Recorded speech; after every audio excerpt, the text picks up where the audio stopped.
मेरे पास कौन आया था? टैंग सान मन में भयंकर क्रोध और घबराहट से कांपते हुए। यह नामुमकिन है। कोई मेरी अनुपस्थिति में मेरी पत्नी के कक्ष में घुस गया और श्याओ वू को भनक तक नहीं लगी। वह कौन था? क्या वह वुहून पैलेस स्पिरिट हॉल का कोई बचा हुआ सर्वोच्च एल्डर है, या फिर साक्षात देवलोक से उतरी कोई दुष्ट शक्ति जिसने मेरी अनुपस्थिति का लाभ उठाया? मैं उसे धरती के पाताल से भी ढूंढ निकालूंगा। दृश्य बदलता है। वुहून साम्राज्य के खंडहारों के भीतर बना गुप्त महल, जहां काओ मेगड़े अपनी असली पहचान में वापस आ चुका है। मैं अपनी नई शक्तियों को महसूस करते हुए मन में मुस्कुराता हूं। तो इस दिव्य डिवाइन रिंग ने मुझे कोई नई शक्ति नहीं दी, बल्कि मेरे उस गुप्त कक्ष सीक्रेट रूम की मजबूती और समय सीमा को और बढ़ा दिया है। खैर, इस बारे में वापस जाकर महारानी बीबी डोंग से ही पूछना ठीक रहेगा। आखिर वह खुद इस रास्ते से गुजर चुकी हैं और बहुत अनुभवी गुओ लाइरेन हैं। लेकिन जब मैं यहां आया ही हूं तो एक ऐसा निशान छोड़कर जाऊंगा जिसे ये लोग जिंदगी भर नहीं मिटा पाएंगे। दृश्य बदलता है। अगली सुबह तांग सैन और श्याओ वू का कमरा। तांग सैन भारी सिरदर्द और ग्लानि के साथ जागता है। तांग सैन ग्लानि से भरकर श्याओ वू का हाथ पकड़ते हुए। श्याओ वू, मुझे माफ कर दो। कल रात में इतनी ज्यादा शराब पी गया कि मुझे कुछ होश ही नहीं रहा। हमारी सुहागरात के इस सबसे पवित्र अवसर पर भी मैं तुम्हारे पास नहीं रह सका। I am so sorry. Chao Wu अचरज और संशय से तांग सैन को देखते हुए मुंह फुलाकर। सैनगे, आप ये कैसी बहकी बहकी बातें कर रहे हैं? कल रात आप कमरे में आए तो थे, और क्या आपने मेरे साथ वक्त नहीं बिताया? लेकिन सुनिए, अगर अगली बार आपने फिर से अपने उस ब्लू सिल्वर किंग से मुझे बांधकर वैसा अजीब बर्ताव किया तो मैं आपसे कभी बात नहीं करूंगी। तंग सन पूरी तरह चौंक कर गुस्से और घबराहट से कांपते हुए मन में, क्या बल प्रयोग? फर्स्ट, मैं तो बाहर बेहोश पड़ा था। मैं भी देखना चाहता हूं कि आखिर वो कौन है। वुहून पैलेस का कोई बचा हुआ सर्वोच्च एल्डर है, या फिर आसमान में बैठा कोई और भगवान जो अपनी ताकत दिखा रहा है? ये जो अभेद्य वायु दीवार फोर्स फील्ड यहां बनी है, ये बिल्कुल उसी गुप्त कक्ष की ईश्वरीय ऊर्जा जैसी है। दृश्य बदलता है। वुहून साम्राज्य के खंडहर के महल का बाहरी हिस्सा। तियान दो साम्राज्य के शूरवीर उस जादुई बैरियर पर हमला कर रहे हैं, पर वह खरोंच रहित है। एक व्यक्ति हाँफते हुए अविश्वास से, यह असंभव है। वुहून पैलेस के ग्रैंड प्रीस्ट कियान दौलियो तो पहले ही मर चुके हैं। ज्यालिंग पास के युद्ध के बाद जितने भी टाइटल डॉलुओ बचे थे, वे सब या तो मारे गए या गंभीर रूप से घायल हैं। फिर कोई इतना शक्तिशाली रक्षात्मक बैरियर कैसे खड़ा कर सकता है? यह तो पूरी तरह सुरक्षित है। दूसरा व्यक्ति घबरा कर पसीना पोंछते हुए, भगवान जाने क्या माजरा है। अब तो बस एक ही रास्ता है, अपनी पूरी ताकत से एक आखिरी हमला करके देखते हैं। पहला व्यक्ति गुस्से में चिल्लाते हुए, सातवें भाई, clear sky hammer formation, Haotian formation को सक्रिय करो, इसे तोड़ना ही होगा। दृश्य बदलता है। बैरियर के भीतर वुहून साम्राज्य की तरफ बिब्बी डोंग खड़ी है। कियान रिनशुए क्रोध और लाचारी से बैरियर को देखते हुए मन ही मन जलते हुए, क्लियर स्काई क्लैन, हाओतियन जोंग, तुम लोगों का यह ड्रामा कभी खत्म नहीं होता। अगर इस कमबख्त काओ मेंगड़े ने यह मनहूस बैरियर न लगाया होता तो मैं कब की बाहर जाकर तुम सबसे अपना पुराना बदला ले चुकी होती। भले ही मैं अकेले तुम सबसे न जीत पाती, पर मेरी मां, वह तो 100वें लेवल की साक्षात रक्षासा गॉड है। इस काओ मेंगड़े ने हम सबको यहां ऐसा लाचार कर दिया है कि हम बस गुस्से में हाथ मलते रह गए हैं और बाहर जाकर उनसे बदला भी नहीं ले सकते। भीड़ में कोई, वह देखो, क्या वह एंजल गॉड नहीं है? दूसरा कियान रेनशुए की तरफ देखकर मजाक उड़ाते हुए, ओह, तो क्या तुम इन्हें नहीं पहचानते? यह हमारी एंजल गॉड हैं। तुम्हें शायद पता नहीं होगा, यह वुहून पैलेस की युवा मालकिन है जिन्होंने अपनी अद्भुत प्रतिभा से एंजेलिक गॉड की शक्ति को हासिल किया है। यह साक्षात भगवान है, भगवान। मैं खिलखिलाकर जोर से हंसते हुए उनका मजाक उड़ाते हुए, वाह, साक्षात भगवान सामने हैं और मैं तो डर के मारे कांप रहा हूं। हाँ हाँ हाँ, अरे ओ महान एंजेल गॉड, अगर तुम में इतनी ही हिम्मत है तो अंदर छिपे रहने के बजाय बाहर आओ और मुझे मारो ना। आओ, मुझे मारो।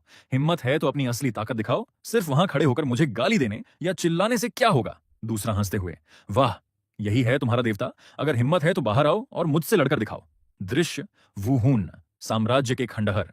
मैं दूर बैठकर पूरा नजारा देख रहा हूं। मैं मन ही मन, वाह, दुश्मनों का असली चेहरा आज सबके सामने आ ही गया।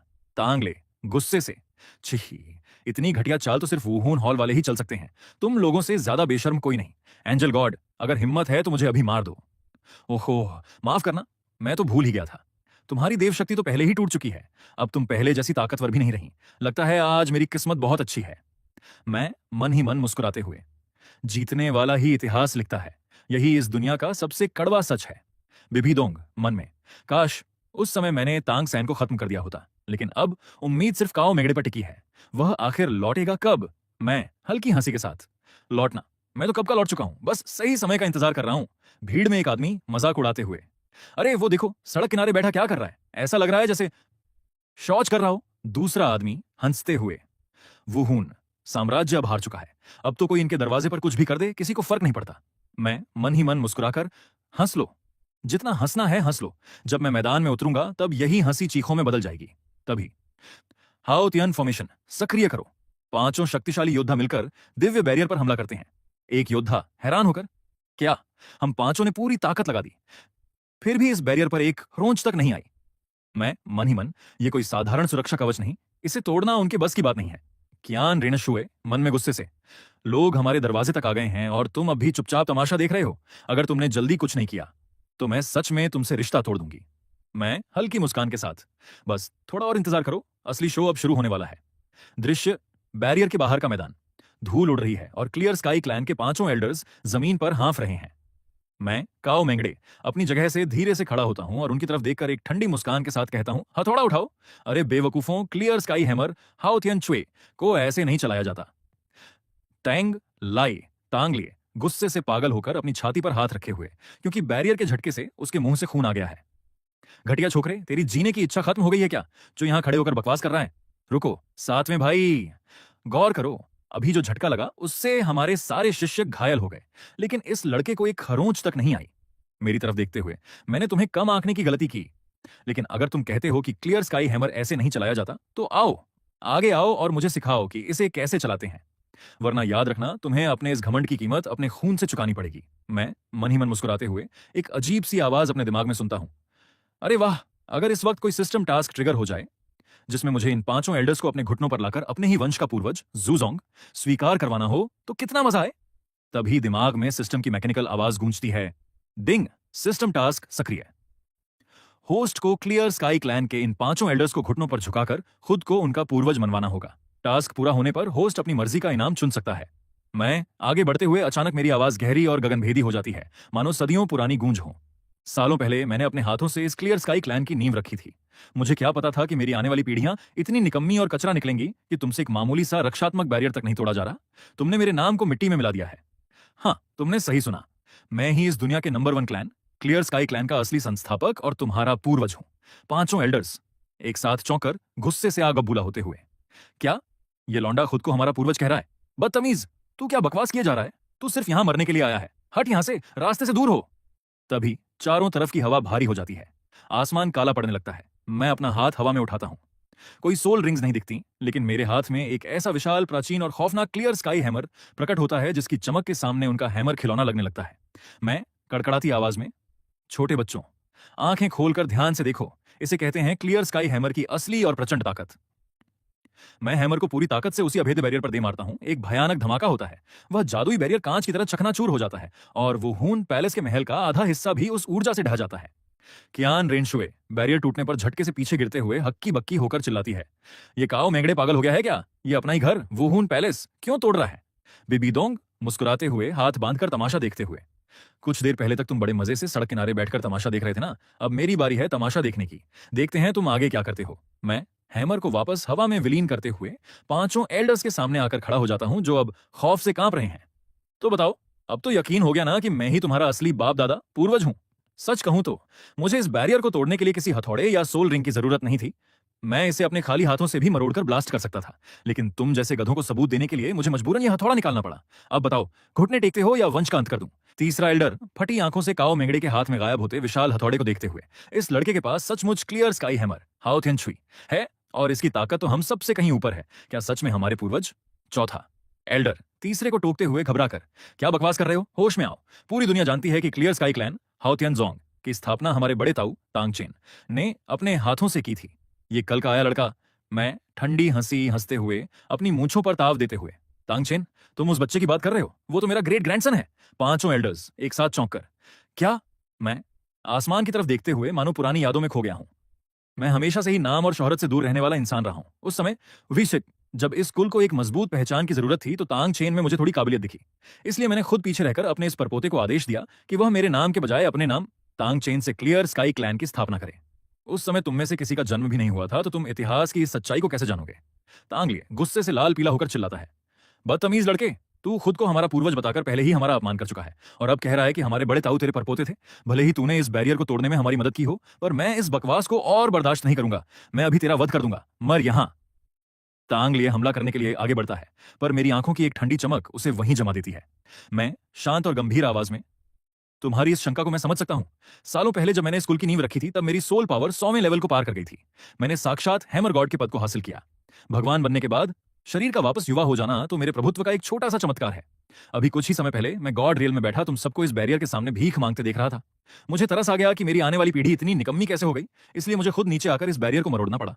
ये सुनते ही पांचों एल्डर्स के पैरों तले जमीन खिसक जाती है। 100वां लेवल, साक्षात हैमर गॉड, युवाओं जैसा शरीर। उनके पास अब मेरी बात पर विश्वास करने के अलावा कोई रास्ता नहीं बचता। टांग लिए कांपते हुए घुटनों के बल बैठकर अपना सिर जमीन पर टिका देता है। बाजीगर, हमारा मतलब, हे महान पूर्वज, हमें अपनी अज्ञानता के लिए क्षमा करें। आपके इस देव रूप को हम पहचान नहीं पाए।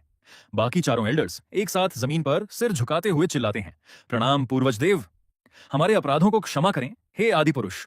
मैं हाथ के इशारे से उन्हें शांत करते हुए, चलो उठो, अब जब तुमने अपने असली पूर्वज को पहचान ही लिया है तो आओ, तुम्हें तुम्हारी दोनों दादी परदादी यानी पूर्वज पत्नियों से मिलवाता हूं। पांचों एल्डर्स एक पल के लिए दंग रह जाते हैं, मन ही मन सोचते हुए, अरे बाप रे, पूर्वज तो पूर्वज, उनकी तो दो दो पत्नियां हैं। सचमुच महान लोगों की लीला ही निराली होती है। भले ही पूरी दुनिया मेरे खिलाफ हो जाए, पर मैं दुनिया को धोखा दे सकता हूं, खुद को नहीं। पूर्वज ने इसी सिद्धांत पर चलकर दो दो शादियां की हैं, खासकर तांग लिए जो स्वभाव से सबसे गर्म दिमाग का था। अब वो मेरा सबसे वफादार चेला बन चुका है। वह श्रद्धा से सिर झुकाकर पूछता है, तांग लिए, महान पूर्वज, लेकिन हमारी दोनों दादी परदादियां इस वुहुन हॉल के खंडहरों में क्या कर रही हैं? क्या आप उन्हें वहां कैद से छुड़ाने आए हैं, या हमें पहले वुहुन पैलेस के इन बचे कुछ दुश्मनों का सफाया करना होगा? ये सुनकर बैरियर के मलबे के पास खड़ी बीबी डोंग और कियान रेनशुए के चेहरे देखने लायक हो जाते हैं। बीबी डोंग मुस्कुराते हुए थोड़ा शर्मा जाती है, उसका चेहरा हल्का लाल हो जाता है, जबकि कियान रेनशुए गुस्से से पैर पटकती है। एल्डर्स मन ही मन खुसफुसाते हुए, अरे वो वुहुन पैलेस की महारानी बेबी डोंग और एंजल गॉड कियान रेनशुए इतनी लाल क्यों हो रही हैं? और हमारे पूर्वज की असली पत्नियां आखिर हैं कौन? क्या काओ मेंगड़े के पास पहले से ही कोई और प्रेमिका थी, या उसने इन दोनों देवियों को ही अपनी रानियां घोषित कर दिया है? मैं हल्की रहस्यमयी मुस्कान के साथ एल्डर्स की तरफ देखते हुए, सारे सवालों के जवाब मिलेंगे बच्चों, फिलहाल अपनी इन दोनों नई दादियों को प्रणाम करो। कियान रेनशुए मन ही मन गहरी निराशा और जलन में डूबते हुए, तो काओ मेंगड़े के पास पहले से ही कोई और प्रेमिका है? क्या मैं उसके जीवन में महज एक मुसाफिर गोखे हूं? उसने खुलेआम दो जूशी पोपो दादी परदादियां की बात कही। अगर उनमें से एक मैं हूं तो फिर वह दूसरी औरत कौन है? मैं तो बस यह चाहती थी कि मेरा जीवन साथी सिर्फ मुझसे वफादारी करे और ताउम्र सिर्फ मुझसे प्यार करे, लेकिन अब क्या मुझे किसी और के साथ उसे बांटना होगा? दो पत्नियां एक साथ, क्या यह उसके लिए दोहरी खुशी, डबल हैप्पीनेस है? तभी कियान रेनशुए की नजर अपनी मां बिबिदोंग पर पड़ती है और उसके दिमाग की बत्ती जलती है। रुको, क्या वह दूसरी औरत कोई और नहीं बल्कि खुद पोप महारानी बिबिदोंग हैं? बिबिदोंग चेहरा गुस्से और शर्म से एकदम लाल होंगनू हो जाता है। उसकी आंखों में साक्षात रोक्षास गॉड, रक्षासा गॉड की जानलेवा और खौफनाक ऊर्जा चमकने लगती है। काओ मेंगड़े, तुम नीच, लंपट और ठरकी इंसान, अगर तुम मेरे रक्षक और मददगार न होते तो मेरी रोक्षास गॉड की शक्ति अब तक तुम्हारे सीने के पार हो चुकी होती। बिबिदोंग के इस भयानक और हिंसक रूप को देखकर मैं, काओ मेंगड़े, अंदर से पूरी तरह कांप जाता हूं। मुझे अच्छे से पता है कि बिबिदोंग रिश्तों को लेकर कितनी गंभीर है। ऊपर से हमारे बीच उम्र का जो फासला है, उसे देखते हुए वह मेरा यह मजाक और दुस्साहस कभी बर्दाश्त नहीं करेगी। मैं घबराहट में अपने हाथ हवा में लहराते हुए पूरी मासूमियत का नाटक करता हूं। अरे अरे पोप महारानी, रुकिए, आप दोनों बहुत गलत समझ रही हैं। जरा ठंडे दिमाग से सोचिए, क्लियर स्काई क्लैन और वुहुन पैलेस के बीच सदियों पुरानी दुश्मनी है। मैंने इन गधों के सामने आप दोनों को उनकी जूशी पोपो सिर्फ इसलिए कहा ताकि मैं इस मौके का फायदा उठाकर उन्हें आपके पैरों में झुका सकूं और आपके अपमान का बदला ले सकूं। मैं तो बस आप दोनों का गुस्सा शांत कर रहा था। मैं अपनी छाती पर हाथ रखकर एक आहत और सच्चे इंसान की तरह रोनी सूरत बनाता हूं। आखिर आप दोनों ने मुझे समझ क्या रखा है? क्या मैं ऐसा इंसान हूं जो किसी भी औरत को देखते ही लात टपकाने लगे और उसके पीछे भागने लगे? क्या मैं सचमुच वैसा घटिया आदमी हूं? और महारानी बिबिदोंग, आपके मामले में तो मैंने भलाई की हद पार कर दी। मैंने आपको पुनर्जीवित किया, आपको एक नई जिंदगी दी। कायदे से तो आपको खुद को मुझे सौंप देना चाहिए था, लेकिन क्या मैंने कभी आपसे ऐसी कोई मांग की? क्या मैंने कभी अपनी शक्तियों का गलत इस्तेमाल करके आपको मजबूर या ब्लैकमेल किया? मुझे समझ नहीं आता कि पूरी दुनिया ने मेरे खिलाफ यह अफवाह क्यों उड़ा रखी है कि काओ मेंगड़े एक ऐसा दरिंदा है जो 99 साल की बुढ़िया से लेकर अभी अभी चलना सीखने वाली बच्ची तक हर महिला को अपनी हवस का शिकार बनाना चाहता है, उन पर कब्जा करना चाहता है। पूरी दुनिया मेरे बारे में यह बकवास करे तो समझ आता है, पर आप दोनों तो मुझे जानती हैं। आप दोनों मुझे इस तरह गलत नहीं समझ सकती। मैं अपनी आंखों में नकली आंसू लाते हुए पीछे की तरफ कदम बढ़ाता हूं, मानो मैं अंदर से पूरी तरह टूट चुका हूं। हमारा एक ही साझा लक्ष्य है, वुहुन साम्राज्य को फिर से खड़ा करना। लेकिन यहां तो मां बेटी मिलकर मेरे चरित्र पर कीचड़ उछाल रही हैं। अब मेरा इस दुनिया में रहने का कोई मतलब नहीं है। मुझे कोई मत रोकना, आज मैं जान दे दूंगा। मैं जा रहा हूं मरने। काओ मेंगड़े यानी मैं को नाटक करते हुए मरने के लिए आगे बढ़ते देख बिबिदोंग और कियान रेनशुए का गुस्सा तुरंत ठंडे पानी की तरह शांत हो जाता है। दोनों घबराकर आगे बढ़ती हैं। बिबिदोंग घबराकर मेरा हाथ पकड़ते हुए, मेंगड़े रुको, मेरा वह मतलब नहीं था। हमसे सचमुच तुम्हें समझने में भूल हो गई। तुम मत जाओ। ये मेरी ही गलती थी कि मैं तुम्हारा असली इरादा नहीं समझ पाई। मुझे अंदाजा नहीं था कि तुम क्लियर स्काई क्लैन के इन घमंडी एल्डर्स को हमारे सामने घुटने टिकवाने के लिए ये सब कह रहे थे। मुझे माफ कर दो। कियान रेनशुए अपनी गलती मानते हुए नीची नजरें करके, हाँ मेंगड़े, मेरी मां सही कह रही हैं। अब से चाहे जो हो जाए मैं हमेशा शांत रहूंगी। मैं कभी भी तुम्हें बिना सोचे समझे ठरकी या अवसरवादी नहीं समझूंगी। प्लीज रुक जाओ। मैं मन ही मन अपनी इस एक्टिंग की कामयाबी पर हंसते हुए चेहरे पर वापस गंभीरता लाता हूं। चलो, अच्छा है कि तुम दोनों को अपनी गलती का एहसास हुआ। अब जब तुम दोनों कह रही हो तो मैं रुक जाता हूं। अब देखो कि मैं इन क्लियर स्काई क्लैन वालों को कैसे ठीक करता हूं। मैं घूमकर कड़क आवाज में घुटने टेके पांचों एल्डर्स और उनके शिष्यों को आदेश देता हूं। क्लियर स्काई क्लैन के मूर्खों, मेरा आदेश सुनो। तुरंत झुककर क्लियर स्काई क्लैन की इन दोनों पूजनीय दादी परदादियों को दंडवत प्रणाम करो। यह आदेश सुनते ही क्लियर स्काई क्लैन के शिष्यों और एल्डर्स के बीच हड़कंप मच जाता है। वे फटी आंखों से बिबिदोंग और कियान रेंशुए को देखते हैं।